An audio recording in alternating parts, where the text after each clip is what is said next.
Welcome to Demystify Magic with Molly and Madison. I'm Molly, a former skeptic turned full-time energy healer and teacher. And I'm Madison, a born and raised witch running my family's crystal shop. And we're here to explore all things woo through the lens of both science and spirituality so that you can find the moments of magic in your everyday life and create an intentional spiritual practice. So if that's what you're into, find a cozy spot, take a deep breath, and let's demystify some magic. Howdy doody, friends. Howdy doody, friends. How are we doing? How are we feeling? Is this Mercury retrograde feeling particularly brutal for anyone else, or is it just me? Just us. Just us suffering alone in a sea of everyone doing just fine. No, this retrograde has hit us hard. Hard. As foretold by the rerun we played last week. Yeah. The cards are stacked against us, or they were. I'm hoping that we're on the other side, but this week we figured we'd break the norm. You know, I feel like we've been a little too structured. You know, we are still reeling from the amazing note taking that we did for the Perfectionist Guide episode. So we've really got to like reset the scales. And today we're just kind of going to be chatting about Mercury retrograde, do a little bit of energetic forecast. I'm going to pull a card. We're going to talk about shadow phase. We're just kind of riffing today. I hope that's okay with you guys, but we're just riffing. You can really tell how we're doing like mentally and physically and energetically in different times of the year based on like what our feed looks like. It's really interesting. It's like it feels like I'm keeping a very public diary of how my creative juices are flowing for the whole world to see. Yeah, we sat down to record and we were like, what is there to discuss? Magic. Tell me about it. Magic. It's one of those days where every idea does not feel great. And we pulled the High Priestess a couple of times. So we're like, well, I guess we're going to riff. Energetic forecast time. But first, Molly, what was your magic moment this week? My magic moment is I read a book I could not put down. Wow. I mean, I do that often, but this one was so good. It is on my 6-star shelf. It is on it. I had to make room on the shelf for it. The shelf that only has 7 books on it. Okay. Well, are you going to tell me what it is? I'm getting there. Okay. The plot is the premise of Love Island meets like a little bit of Hunger Games with the sponsors.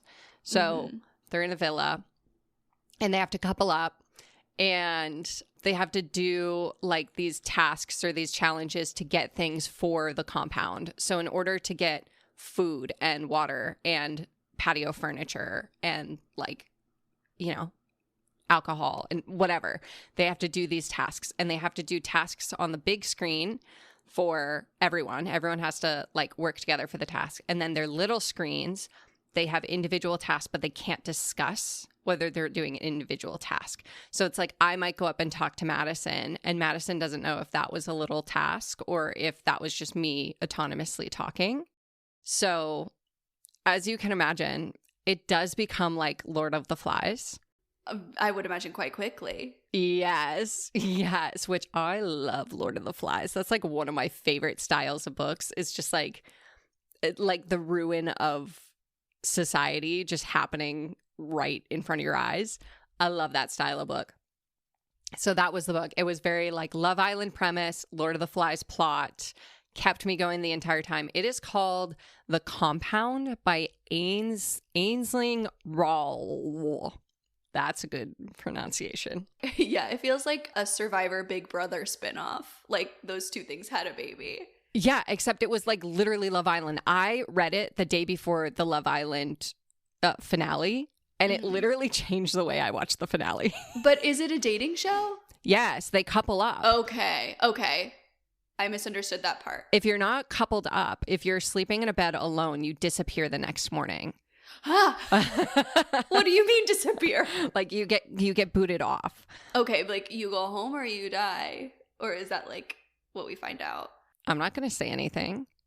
Well, tell me off mic, please. Mm. I love a spoiler. I know you do. I can't help it. If you watched Love Island, I think you should read this book, because if you didn't watch Love Island, I don't think you'd like it as much. But because I was deep in Love Island, I was like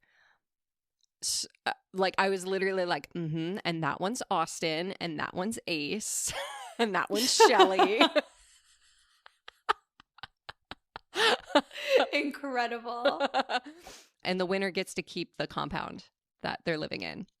Yeah, and like stay there as long as they want and have endless things. They just ask for what they want, and the big screen will give it to them. That's crazy. Yeah. That's what makes it Big Brother to me. Yeah.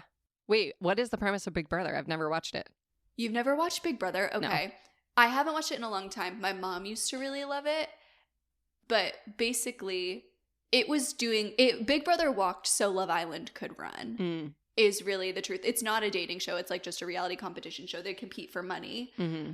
And they like live in this house. Real world. All together. Yes, but they can't leave. Okay. And I think even like their backyard is like covered and it has like fake sky. That could be wrong. I think I just heard someone say that they didn't see the sunlight the whole time that they were there. Spooky.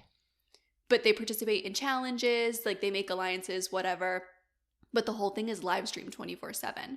So it airs 3 nights a week, but you can just go watch the cameras in the house.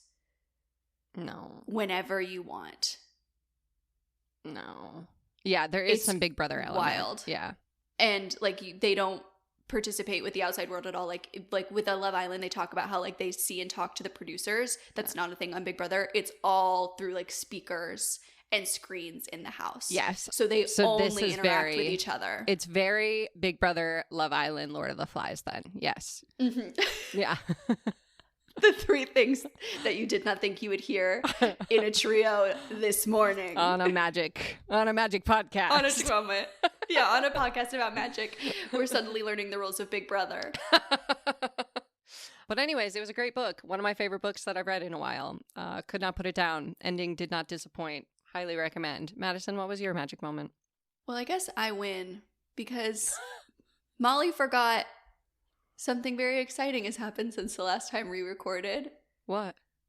Which is that my magic moment is that we got to hang out. Oh. It's been so long. I didn't want to take that from you. Yeah, sure. That's what I feel like that was that was an underlying magic moment. Yeah, sure. I'm so glad that book was so much more enjoyable than the weekend of fun we shared together. To be fair, it's been like 2 weeks and a lot has happened. I was literally like, well, shit, Molly goes first in her magic moment this week. I'm going to have to think of a backup. No, because surely her magic moment. No, my magic moment is letting you have this magic moment. This magic moment. That song I do know. Finally, a reference I understand on this Tell podcast. me all about how great it was to hang out with me. So Molly came and stayed with me for a weekend because we did an event with the illustrious, lovely, incredible Gina Luker of Shabby Creek Cottage on Instagram for her Project Maelstrom. And Molly was able to come a few days early, so we got to like hang out. We did our long run together. It was miserable watching you experience the Florida heat. It really did hurt my tender heart. Yeah, it was rough. We recorded for the Patreon. We did our first ever in-person recording that is also videotaped. We did a cake taste testing with my partner Drew, Anthony, friend of the pod. You all know him. You all love him.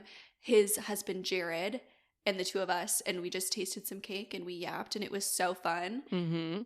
It was like our little foray into video podcasting. We just had a great time. It was really fun. It's just so nice to get to spend time together. Like you don't know what you got until it's gone. You know, you don't appreciate what it's like to like hang out with a friend one-on-one until all of your close friends live really far away. Yeah. And so we had a grand old time, and we wrote 550 letters to the fucking White House. 547. Don't exaggerate. I was rounding up. How dare you? Sorry, my bad. Yes, it was fun. It was fun. My favorite thing about hanging out together is that we have equal amounts of like extroverted energy. And so there are moments where we're like, Anthony was like, do you guys want to go see Jurassic World? And we're like, it could be fun, but we have to people a lot tomorrow. And I would like to disassociate on the couch next to my friend and not talk. This is like, I make the joke of I don't have like acquaintances. I don't have like normal friends. We are either strangers or we are best fucking friends, because that's the only way that I can exist. Yeah. I have to be able to be at your house, sitting next to you on my phone, or like just staring at a wall, staring at the television, like not doing anything, not speaking, and there to be an understanding that like we're not mad at each other. Like this is just what we need. Yeah. Yeah. Because at the same time, every day, Molly and I were like, okay, I'd like to be done now. We would go to our respective rooms. I would like to exist in your presence, but without the effort. It's quiet time. The children are having nap time. Yeah, it's great. We had so much fun at the event. Like, we hosted it at Spellcrafter, but it was like an all day thing. And so then we went back. We had dinner. We ate all you can eat sushi. Mm-hmm. Very important step in the process. And then we got home maybe like 7:30. Mm-hmm. And we're like, okay, the day is over. I love you. Come give me a hug before you leave for the airport. Bye. I love you. Mean it. It was just a good fun time. I was grateful. Before we dive into it, can I make a mini announcement that I realized I haven't mentioned on the pod yet, and I should probably mention on the pod? I'll allow it. Okay. If you are a pod listener and you have been wanting to join Reiki 1, The Science of Self-Healing, you're in luck, because registration opens August 4th, 12 p.m. Eastern Time, but only to the waitlist. So I'll put the waitlist in the description of this episode. Join the waitlist. You'll get all the deets. And if you've been waiting to do Reiki training with me, now might be your time. Woohoo! Woohoo! Highly recommend. All right, what are we doing here? I think we're just yapping. We're going to yap? We're going to yap. Okay, so I want to talk about Mercury retrograde because, wow, has it been fucking brutal. Stanky. So Anthony and I have talked about this a lot. This is something I didn't know for a long time, that there's a shadow phase surrounding Mercury retrograde. So it's usually like a couple weeks before and after Mercury retrograde. It's cosmic PMS. Yep. That is an excellent description. Anthony and I have talked about this a lot, that we feel worse in the shadow period than we do in the actual retrograde. Oh, yeah. Once I start bleeding, I feel fine. Exactly. Yeah. It's the getting there that sucks so bad. And that was so true for me. It was rough. And not even like, I mean, things definitely like were going wrong. And of course, like now it's like I can't even remember specifics, but I've like been struggling with technology recently. Mm-hmm. My internet has gone out more in the last couple weeks than it has in months. Like just stupid small stuff. Yeah. I will tell you some of the things that happened to me in the shadow period of Mercury retrograde that I am blaming fully on Mercury. Number one, I traveled during the shadow period. That was silly. You know why? Because I was sitting next to someone who decided flossing his teeth on the plane was a good idea. I forgot about that. Full on flossing, not with a floss pick, but with a full on like. Like he got out the string. He got out the string. And then he wadded it up and he put it on the armrest between us. No, you did not tell me that. Yeah. No. Yeah. You're joking. No. You made that up. No. This man full on flossed his teeth and then wadded it up and put it on the armrest. The woman was too stunned to speak. I was like, this is A, the audacity of a white man, and B, Mercury retrograde in a nutshell. Like, the travel itself was pretty fine. It was just things like that kept happening. Things like that. I was really concerned for your travel because Molly does not have a real ID. Oh my God, I forgot about this. Molly traveled during the shadow period without a real ID. Yeah. Which is now required for flight. With an asterisk, because I can tell you now, they will let you on the flight without a real ID. I had my license and I had an expired passport. And my first flight, I was in Portland Airport. Okay, you had everything you needed, but slightly wrong. To be fair, let me justify myself. To be fair, Maine just got real IDs, like fairly recently. I tried to get an appointment for one. They're booked until October. So I said, fuck it, I'll just renew my license, which has been expired for almost 8 years. I have been meaning to renew it for a long time. Your license? No, my passport. Sorry. Oh my God. I was like, Molly, you should not admit to that on the podcast. You can't say that. That's so illegal. How have you gone anywhere? Anyway. Oh my God. You scared me. Anyways, so at the Portland, Maine airport, they were like, and I was like, I'm sorry. I literally expedited my passport. It's in the mail. It would be in my mailbox if it wasn't the 4th of fucking July. She was like, no, it's fine. It's just, you're a red box. And I was like, I'm a DVD? What? And she's like, no, you see, every couple of people hits a red box and you need to go through additional screening. And she had this little chart that was just white boxes and red boxes. And I was a red box. And I was like, oh no, I'm going to have to go. They're going to cavity search my ass. But actually, it worked out because I got to skip the line. Oh, love that. And they didn't even open my bag. They just make me a red box. Yeah. And then on the way back, I didn't even get red boxed. So it wasn't even different. So. And you just said again, I'm so sorry. It's literally in my mailbox right now at home. And they were like, whatever. I was like, okay. I was more nervous that once you got here, you wouldn't be able to go back. See, that would be great, though. Then we could just hang out all the time. That's true. But I just know that you would be in a state of stress. Why would I be in a state of stress? Get to hang out because you're with my stranded bestie. at my house. Yeah. Well, then never mind. Then I shouldn't have been worried. I should have shouldn't voiced have that concern to you. Yeah. Once that happened to me, I was flying with, sorry, we've just fully gone down to travel.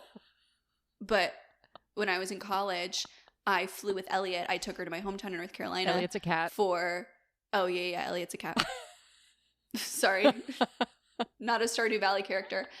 I flew with my cat, Elliot, back to my hometown in North Carolina. We were going to stay with my dad for a week, whatever, blah, blah, blah. I got to North Carolina. Everything was fine. It's definitely like inconvenient to travel with the cat, but it was like, we survived. Sure. On the way home, they tried to tell me that I couldn't bring her. What are you going to do? Leave her there? Exactly. I was like, well, I got on the plane here with her and everything was fine. And I like had to fight. I was like 20, maybe 21. And I had to like be aggressive. Not aggressive. As aggressive as I can be, which is not very. Yeah. I reached what was my peak aggression, which is maybe I spoke at a normal volume instead of whispering. Yeah. And I was like, well, they let me on the plane here. I got to get home. And finally she was like, okay, fine. And I was like, oh, so if you just argue enough, anybody can bring an animal on this plane? Yeah. I don't like that either. Yeah. Yeah, I feel like Mercury retrograde in travel, it's always... I actually, Chelsea, who's my astrologer, we've had her on the pod before, she always tells me that, like, as long as you've planned the travel before the shadow period, you're good. Like, it's when you start planning travel in the shadow period or during retrograde that shit tends to hit the fan. So I always hold that. I'm like, okay, well, I'm a planner when it comes to my flights, so... But also, you know what else happened? And this is happening right now is so Madison and I are going to Chicago in a couple months to do some video pods. Surprise. We're going to have a series of video pods and then we're going to go back to audio only. It's a series that you guys have really, really been wanting. You've really been wanting it. Keep your eyes peeled. But the hotel, for whatever reason, my card keeps like not working for the hotel. And then working and then not working. So like I have 3 bookings for 3 different rooms and the second room went through fine. and then the first one didn't, and then the last one didn't. So like all weekend I had to like go back and forth with them to be like, I don't know, I called my bank. The bank says there's nothing wrong with it. They don't even see a charge go through. It's fixed fine. But it's like one of those things where I'm like, this is flossing on the plane. It's like, it's fine. It all works out in the end, but it's just a little irritating while it's happening. Yeah. Yeah. I did just realize when I was double checking the dates for retrograde for this podcast that I am traveling right on the tail end. Nice. Of retrograde. And I forgot that thing that Chelsea said about planning it. So then I immediately felt soothed. Yes. Yeah. Yeah. Yeah. It's one of my best friend's bachelorette parties. Can't miss that. Imagine I just say, sorry, can't go. Mercury retrograde. Honestly, if you didn't like that friend that very much. Right? You know, that's a good way to get out of something you don't want to do. Mm-hmm. There's your tip for this episode. If there's something that you don't want to do in the next, really, shadow phase ends August 25th. So you've got time. Yeah, for you've this got excuse. time to call off the cavalry. I also think too, oh my like, God, so sorry. So Mercury rules travel, communication, and technology. Yeah. Mm-hmm. So I feel like these same things can show up in all those areas. Like, I think it's interesting, not to go back to Love Island, but we're going back to Love Island. I just think not to make this a Love Island podcast. I just think it's interesting that the Love Island like season ended right as Mercury retrograde started. And so now everyone's coming out of the villa and like seeing each other's posts and like unfollowing and following each other and like stirring up all this drama in Mercury retrograde. And then right before the shadow period ends is the reunion. Oh, wow. Yeah. That's messy. We're priming for peak miscommunication. Peak drama, peak miscommunication for sure. I know. It's like, do you think they have an astrologer on staff? I don't know. I know Ariana Maddox is kind of into astrology, maybe. Did I make that up? Ugh, dude. If she is, she's perfect. I could have made it up. Okay. But I'm actually going to choose to believe it. Yeah, so me too. Maybe she moves some chess pieces around for us. Maybe. Okay, so I pulled a card. Oh, okay. For Mercury retrograde. Pull that card. And for those of you who might not know, Anthony and I have been teaching a tarot class, a tarot series that Molly has been taking. Mm-hmm. At the time of this recording, the last class has ended. I'm so sorry, but we will be doing another round of it. So get on the Spellcrafter email list if you want to be in that next round, because we had a grand old time. Mm-hmm. Mm-hmm. But the card that I pulled is, at this point, a card that you have learned about. Okay. So I'm going to give the card to Molly. Oh, no. And Molly's going to tell you what that card elicits in her. Okay? Oh, I'm so nervous.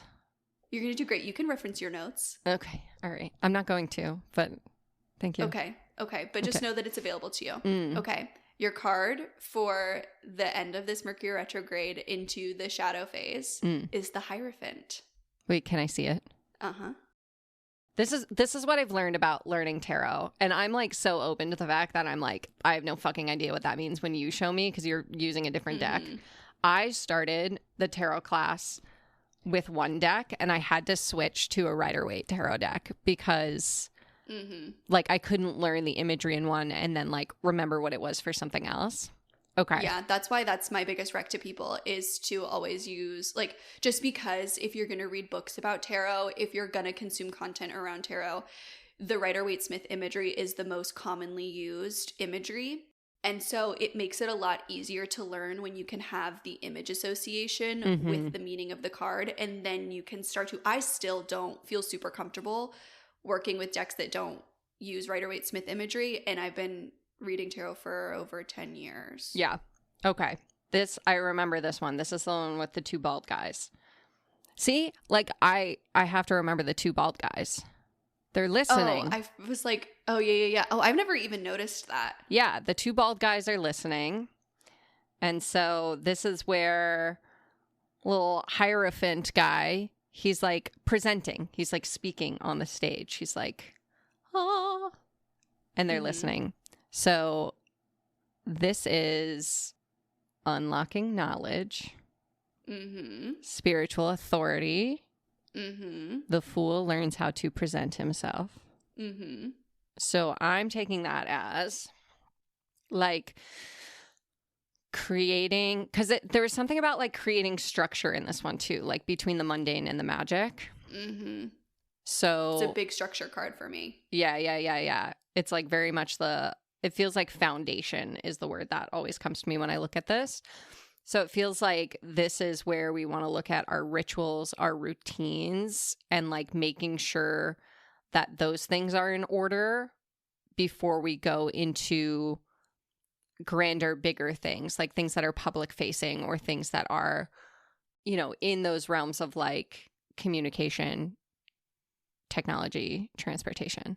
Mm-hmm. Love. That's a really great interpretation. Thank you. That's very similar to what I would say. Look at me. My message with the Hierophant is, especially within the context of this Mercury retrograde, let your routine be your life raft. Like the things that keep you sane are going to be the things that you've put into place before this Mercury retrograde. So those rituals, even those like small habits, like your morning walk, like don't let the potential havoc that's being wreaked by Mercury retrograde let you like take those things from yourself. Mm-hmm. But also, because the Hierophant is a presenter, is a speaker, don't give up those opportunities just because you think that maybe the timing's not perfect. Allow yourself to be seen imperfectly. I like that. Yeah, the bald spot. Mm-hmm. Yeah. Find those bald men and make them listen. Don't let them floss their teeth next to you on an airplane. Mm-hmm. And certainly say something if they put the used floss on the armrest next to you. Wait, can we pull a card for what's to come on the other side of retrograde? Yeah, we can do whatever we want. Oh, it's our podcast. It's our podcast. I'm gonna pull this one. I'm having a lot of fun learning tarot publicly. Mm-hmm. Like, it's very scary to sit here and be like, this is what I think this card is, because sometimes I am not right. But also, like, that's the whole point. So that's the whole point of this class that we've been teaching. Yeah. Is that, like, there are cards that when I pull, I, like, really had to release this fear. When I first started doing readings, I was genuinely afraid that I would sit down to read with someone and I would pull a card and give a message and they would be like, but that's not what that card means. Yeah. That is such an inhibitor to psychic connection. Mm-hmm. Being focused on being right, that will always be the block. Like, there are so many times that there have been things that I can't prove that I felt or saw or heard that then came back later because I was too afraid to speak my mind. Yeah. And speak what was coming through. The cards will come to mean something different to everyone. Everyone has like especially if you read for a long time, that to me, that's like a sign of someone who has really been like steeped in the learning and the living and the doing of reading tarot. Yeah. Is having like small things that happen that give you these like different definitions of the card. So you're never wrong. You're saying what comes to you. Yes. Anyways, on the other side of this retrograde is the Justice card in reverse. Oh, wow. Whew. Which Justice card is very much about like fairness, right? We have the scales, but also we have the sword, and the sword is connected to mental thinking. So it almost feels like this balance between like what we think and how we act to me. But the word that came to me when I pulled this was tilt the ice, which is a hockey term. Are you familiar? You know I'm not. We're a big hockey family. So if the opposing team is playing in your end zone for too long, you yell tilt the ice as like a way of like, you want them to move to the other end zone so that you can score. So it's like a way of saying like the cards have been kind of unfairly stacked against you, and now it's time to tilt the ice back to balance so that you can be in the almost like in the driver's seat, so you can have the puck basically. And that's what came to me when I pulled Justice in reverse. Is it's the end of this retrograde is going to feel like tilting that ice. So if you feel like so interesting, everything has been kind of like stacked against you, or you've been playing defense for a while, now is the time to play offense. I love that. That's a very good job. Thank you. Proud of you. Thank you. What would you say that card is? For Justice in Reverse, that to me, like that calls out this feeling of like it's like cleanup duty. Of like, okay, the storm has passed. What it really makes me think of is the time after Hurricane Helene. Or no, sorry, Hurricane Milton came second. Where there's like all this debris everywhere. No one has power. Like just like the storm has moved on, but like we are left with the aftermath. And it's just this time of like everything's still closed, obviously. It really reminds me of like those first few weeks of like March 2020 when the world shut down. Yeah. Of like there's just nothing, like there's nothing to be done and we all just have to live in it. Where like no one's going to work, like, you know, everyone's just kind of like focused on their own communities. It has that energy where like, okay, everybody's just like getting up, getting outside and picking up and doing what we can. And like Drew and I were picking up pieces of the fence and, you know, cleaning up nails and whatever. That's what the Justice card in reverse gives me in this moment of like, okay, now the dust has settled. It's time to see where there's need for realignment. And it's time to start like, you know, moving those rocks from one side of that scale to the other to get us back into balance. Tilt the ice.